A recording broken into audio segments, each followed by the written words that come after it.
हमें एक कैफे का सीन दिखाया जाता है जहाँ ह्यून सुंग गो चुंग बियोंग को एक वीडियो दिखा रहा था। ह्यून सुंग बोलता है मैंने पुलिस को सिर्फ इसका आधा ही दिखाया, मैंने उन्हें इस वीडियो का फर्स्ट पार्ट नहीं दिखाया। अब ह्यून सुंग उस वीडियो दिखाते हुए बोलता है वो इंसिडेंट के 30 मिनट पहले 3 लोग कन्वीनियंस स्टोर के आगे खड़े थे। वे लोग देखने पर तो स्टोर के कस्टमर लग रहे थे, लेकिन 30 मिनट बीतने के बाद भी वो लोग वहाँ से हिल नहीं रहे थे। लेकिन जैसे ही आप वहाँ आए वो लोगों ने आपसे फाइट करना स्टार्ट कर दिया था। अब ह्यून सुंग बोलता है आपने भी ये रियलाइज किया होगा कि रिसेंट इवेंट्स में जब से सक्सेसर रेस स्टार्ट हुई है वैसे ही आपके साथ एक के बाद एक सिर्फ खराब चीजें ही हो रही है। क्या हो अगर ये सब गो चुंग स्योक ने आपको कमजोर करने के लिए प्लान किया हो, चाहे गलती से या जानबूझकर।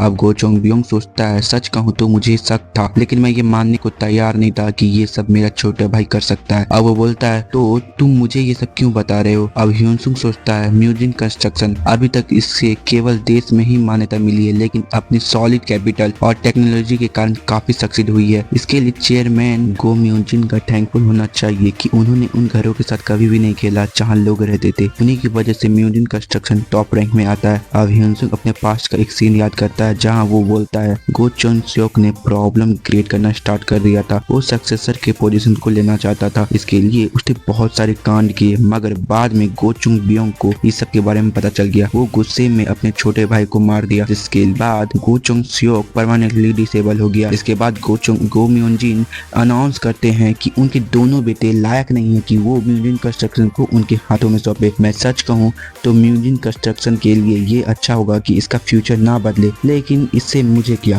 अब वो गो चुंग बियोंग से कहता है मैं आपको मदद करूंगा कि आप अपने भाई से बदला ले सके और बड़े छोटे होने के कारण आप म्यूजिन कंस्ट्रक्शन के चेयरमैन बन सकते हैं। अब गो चुंग बियोंग कहता है हाँ, क्या बकवास कर रहे हो, तुम तो बस एक हाई स्कूलर हो। ह्यून सुंग बोलता है आपके पास बहुत लोग होंगे जो आपको सक्सेसर रेस में मदद करेंगे, लेकिन क्या आपको कुछ अजीब नहीं लगता जिन लोगों को आपने हायर किया है वो बस आपके कान भरते हैं। ये तो ऑब्वियस है कि वो लोग गो चुंग स्योक के इन्फॉर्मर है। वो फिर बोलता है मैं आपसे ये नहीं कह रहा हूँ कि आप मुझ पर यकीन करिए, बदले में मुझे बस एक चांस दीजिए जिससे आप मुझ पर ट्रस्ट कर सको। आओ कैफे के बाहर का सीन दिखाया जाता है जहाँ गो चुंग बियोंग स्मोकिंग करते हुए बोलता है मेरा सर फटा जा रहा है। तभी कैफे वाला बोलता है सर यहाँ स्मोकिंग करना मना है। तभी गो चुंग बियोंग उसे गुस्से में देखता है जिससे उस कैफे वाले की हालत खराब हो जाती है। ये सब देखकर ह्यून सुंग बोलता है गो चुंग बियोंग जो म्यूजिन कंस्ट्रक्शन का बड़ा बेटा होते हुए भी केयरलेस जैसा जीता है। अब हमें गो चुंग बियोंग को दिखाया जाता है जो सोच रहा था चैंग सुक साले बास्टर्ड वो ये कैसे कर सकता है, लेकिन इसने जो भी कहा वो गलत नहीं है। मेरे भाई की तुलना में मेरे पास कुछ भी नहीं है। जो भी हो इस सिचुएशन में ये सही नहीं होगा कि इस 17 साल के लड़के पे भरोसा किया जाए। अब उसे अपने फादर की एक बात याद आती है और वो बोलते हैं चैंग बियोंग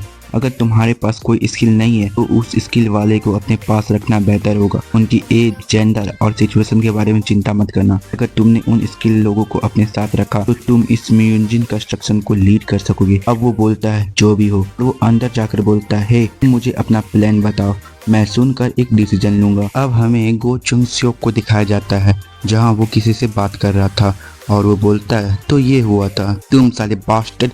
ये बोलकर वो अपना फोन नीचे फेंक देता है और बोलता है इसमें क्या मुश्किल था जो तुम फेल हो गए। ये सब उस बुढ़े की पुरानी सोच के कारण हो रहा है। वो अभी भी ये क्यों सोचता है कि सबसे बड़े बेटे को ही सक्सेसर बनाना चाहिए, जबकि हम इस टाइम में जी रहे हैं। जो भी हो मुझे शांत रहना होगा, अभी तक कोई बड़ी बात नहीं हुई है। सक्सेसर पोजीशन तो नेचुरली वो आगे कुछ बोल पाता, तभी उसका फोन बजने लगता है और वो कॉल रिसीव करता है और वो कॉल वाला बंदा बोलता है कुछ बहुत बुरा हुआ है मैम ने। आगे की बात सुनकर वो पूरा शॉक हो जाता है। अब सीन ह्यून सुंग पे आता है। वो बोलता है अगर इस सक्सेसर रेस को जीतना है तो आपको रियलिटी मानना होगा। आपके और गो चुंग स्योक के बीच आपके हिसाब से कौन म्यूजिन कंस्ट्रक्शन के लिए सुटेबल होगा। ऑफ कोर्स इस गो चुंग स्योक। वो आपकी तरह हाई स्कूल से ग्रेजुएट नहीं हुआ है, वो एब्रॉड में business administration at prestigious university से ग्रेजुएट हुआ है और वो जैसे ही कोरिया आया उसने सबसे पहले एक जाने माने रिच फैमिली में शादी कर ली। उसके बाद उसने वो सारे काम किए जिससे कि उसे फेयरली सक्सेसर चुन लिया जाए। ये सब तो कोइंसिडेंस नहीं हो सकता है ना। गो चुंग स्योक ने बहुत सारे प्रिपरेशन किया जिससे वो अपने बड़े भाई के पोजीशन को छीन सके और रिजल्ट ये निकला कि वो इस पोजीशन को लेने में वो अभी एडवांटेज में है। और बात ये है कि आप बड़े बेटे हैं मगर आप ऐसे कोई भी चीज नहीं है जिसमें आप उससे अच्छे हो। सबसे बड़ी बात आप पर बहुत सारे केसेस हैं बिल्कुल आज की तरह, लेकिन इन सब के बावजूद मैं ये सोचता हूँ कि इसकी पॉसिबिलिटी है कि आप जीत सकते हो। जो सुनकर चेंग ब्योंग कहता है तुम्हारे कहने का क्या मतलब है। फिर हिन सुंग कहता है भले ही गो चंग सक अभी सक्सेसर है, इसमें एडवांटेज में है, लेकिन यहाँ एक ही रीजन है कि क्यों चेयरमैन गो म्योंजिन आपसे कम्पीट करवाना चाहते हैं। वो इसीलिए क्योंकि उनका मानना है कि बड़ा बेटा ही सक्सेसर बनने के लायक है। अब हिन सुंग फिर कहता है अगर ये बात है तो क्या हो अगर गो चंग सक जो आपसे हर एक चीज में सुपीरियर है वो एकदम नीचे आपके पोजीशन पे आ जाए। अगर ये हो जाए तो आप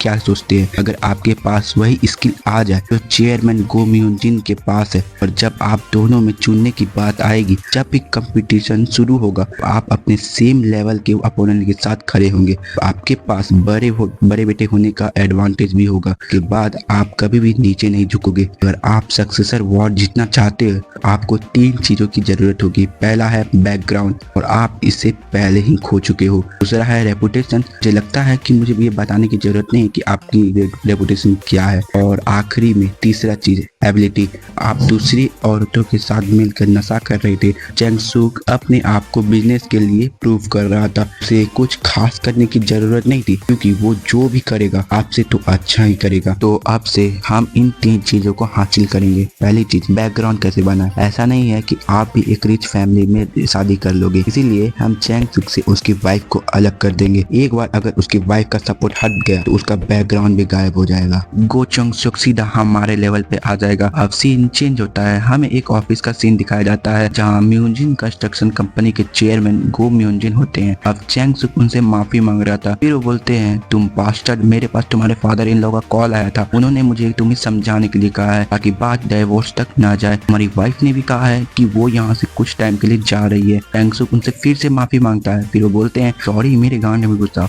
मैंने कितनी बार कहा है कि किसी भी आदमी को अपने सामान के साथ नहीं खेलना चाहिए, उससे परिवार तहस नहस हो जाता है। तुम तो चेंग ब्योंग की तरह सिंगल भी नहीं हो। लगता है मैंने अपने बच्चों की परवरिश में ही गलती कर दी थी। और हाँ चेंग ब्योंग, तुम पुलिस स्टेशन क्यों गए थे। मुझे यकीन है कि ये पहले की तरह बोलेगा कि मैं इनोसेंट हूँ। अब सीन पास्ट में आता है। चेंग ब्योंग कहता है बिल्कुल, ये एक एक्सीलेंट आइडिया है, मुझे बस चेंग सुक को नीचे गिराना है, और जैसे ही डैड को ये सब पता चलेगा तो वो उसे हमारे फैमिली बिजनेस से निकाल देंगे। अब हिन सुंग बोलता है नहीं, ये एक अच्छा आइडिया नहीं है। अब हिन सुंग सोचता है जब मैं कोमा में था तो मैंने इनके फैमिली की पूरी कहानी सुनी है। अगर ये बस चेंग सुक को नीचा दिखाता रहा तो ये बस अपने एनिमी को अपने लेवल तक ही ला सकता है। इससे सक्सेस रेस में कोई फायदा नहीं होगा। इसीलिए गो चंग सुक को अपना एटीट्यूड बदलना होगा, इसे प्रूव करना होगा कि ये बदल चुका है। अब वो बोलता है अब मैं आपको अपना असली प्लान बताता हूँ। अब सीन प्रेजेंट में आता है। चेंग ब्योंग सॉरी बोलता है। वो बोलता है मैं अब से केयरफुल रहूंगा, ये दोबारा नहीं होगा। फिर वो बोलता है रीजन जो भी हो, ये म्योंजिन कंस्ट्रक्शन कंपनी के बड़े बेटे ने ये प्रॉब्लम क्रिएट किया है। अब चेंग ब्योंग सोचता है अब से मैं अपने पोजीशन को याद रखूंगा और कोई भी काम करने से पहले उसे सोचूंगा। अब म्योंजिन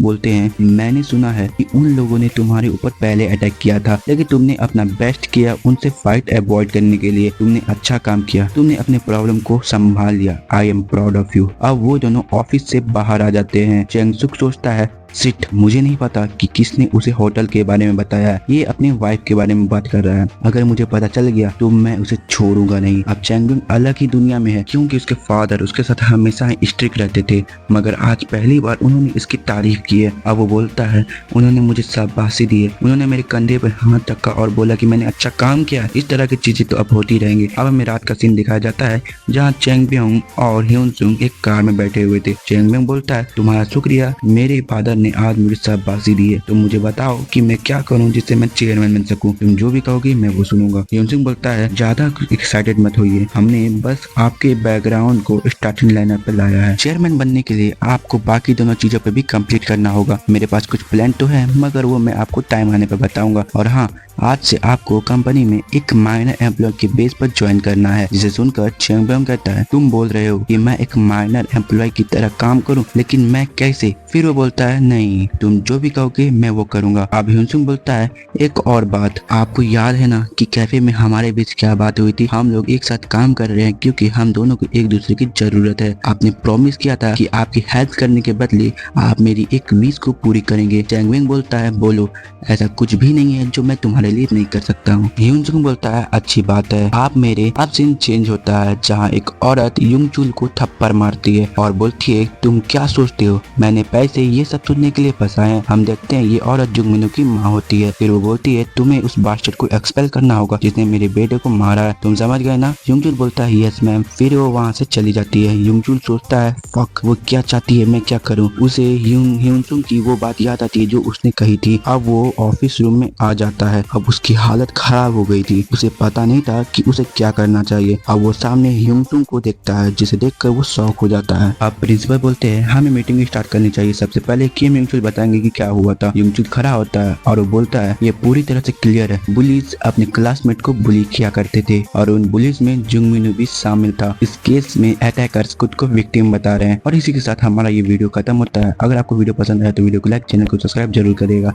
तो मिलते हैं किसी और वीडियो में, तब तक के लिए बाय बाय।